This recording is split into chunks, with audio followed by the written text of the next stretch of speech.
दोस्तों स्वागत है आपका इनसाइट नॉलेज की एक और नई वीडियो में। आज की इस वीडियो में हम दो बड़ी खबरों के ऊपर बात करने वाले हैं, जिसमें हमारी पहली खबर रूस की तरफ से भारत को ऑफर की गई एक ऐसी टेक्नोलॉजी को लेकर है जो हमारे एनर्जी सेक्टर में क्रांति ला सकती है। बड़ी बात तो यह है कि रूस भारत को जो टेक्नोलॉजी देने को तैयार है उसे अभी तक अमेरिका भी विकसित नहीं कर पाया। वहीं पर हमारी आज की दूसरी खबर हिंदुस्तान एरोनॉटिक्स लिमिटेड की $8.5 बिलियन यानी 70,000 करोड़ रुपए की विशालकाय डील को लेकर है। तो चलिए वीडियो को शुरू करते हैं। दरअसल दोस्तों, जैसा कि हम जानते हैं कि भारत एक काफी बड़ा देश है और हमारे देश में मौजूद 140 करोड़ लोगों की जरूरत हर दिन बढ़ती जा रही है। चाहे खाद्य पदार्थों की बात की जाए, मेडिकल सप्लाई की बात हो या फिर ऊर्जा, हर क्षेत्र में भारत की डिमांड बढ़ रही है और जैसे जैसे भारत विकास कर रहा है ये डिमांड बढ़ती जाएगी। मौजूदा समय में न्यूक्लियर एनर्जी यानी परमाणु ऊर्जा भारत में कुल एनर्जी डिमांड का सिर्फ 3% ही पूरा करती है,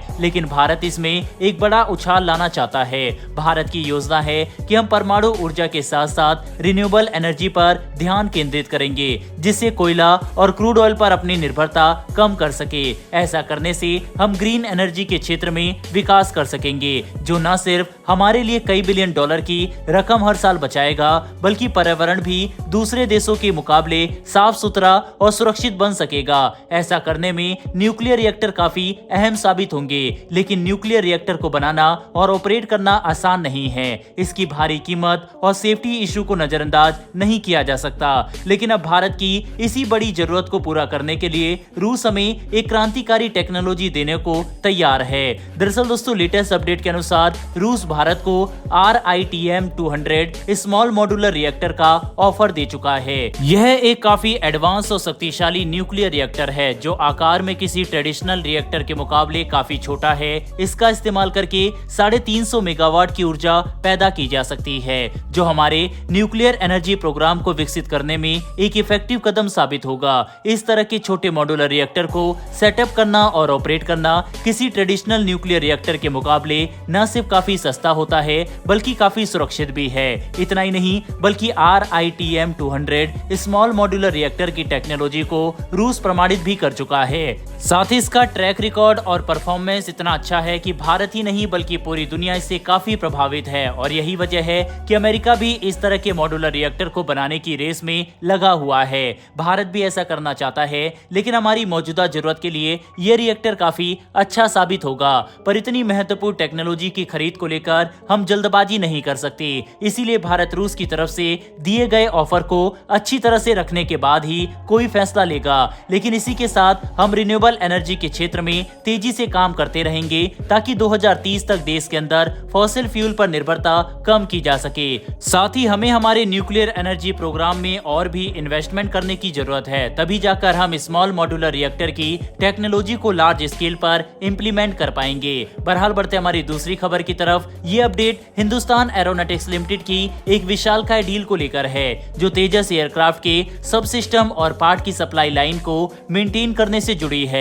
आपको याद होगा कि 83 तेजस के ऑर्डर देने के बाद हिंदुस्तान एरोनॉटिक्स लिमिटेड ने इंडियन एयरफोर्स को 97 अतिरिक्त तेजस का ऑफर दिया और भारतीय वायुसेना इस पर काफी विचार कर रही है, जिसके तहत बहुत जल्द ही डील साइन हो सकती है। ऐसे में निकल कर आ रही लेटेस्ट अपडेट के अनुसार HAL कई भारतीय डिफेंस फर्म्स और पब्लिक प्राइवेट सेक्टर कंपनियों को 70,000 करोड़ रुपए यानी $8.5 बिलियन की कीमत पर तेजस की प्रोडक्शन और असेंबली से जुड़े टेक्नोलॉजी के साथ साथ कई दूसरे पार्ट और सब सिस्टम सप्लाई करने की डील साइन कर सकती है।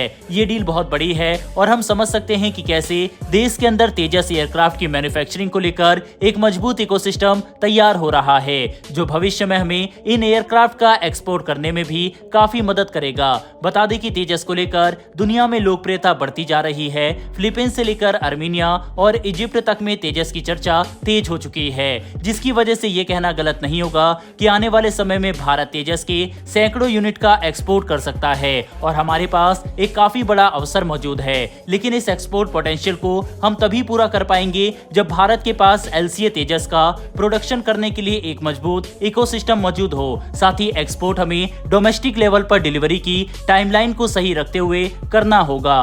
इतना ही नहीं बल्कि हम ये भी देख सकते हैं कि कैसे देश के अंदर लोकल लेवल पर डिफेंस मैन्युफैक्चरिंग को समर्थन मिल रहा है। हमारे देश की पब्लिक और प्राइवेट कंपनियां एकजुट होकर डिफेंस के क्षेत्र में इन्वेस्टमेंट कर रही है। लेकिन अब हमें इस ट्रेंड को रिसर्च एंड डेवलपमेंट में बदलना होगा। कुल मिलाकर समझने की कोशिश करें तो भारत डिफेंस के क्षेत्र में सही रास्ते पर आगे बढ़ रहा है, लेकिन हमें अभी भी काफी पॉलिसी अपग्रेड की जरूरत है। बहरहाल दोस्तों, इस वीडियो में इतना ही। लेकिन आपके हिसाब से क्या भारत को रशिया के साथ न्यूक्लियर रिएक्टर की डील को साइन करना चाहिए, जिसकी डील फिलहाल रशिया ने भारत को दी है, या फिर नहीं? अपनी राय कमेंट बॉक्स में लिखकर जरूर बताइएगा। साथ ही अगर आपको वर्ल्ड अफेयर से जुड़े ऐसे टॉपिक पसंद है तो नीचे दिए गए सब्सक्राइब बटन को प्रेस कर बेल नोटिफिकेशन अवश्य दबा लें। फिर मिलेंगे ऐसी एक नई वीडियो के साथ। धन्यवाद। जय हिंद।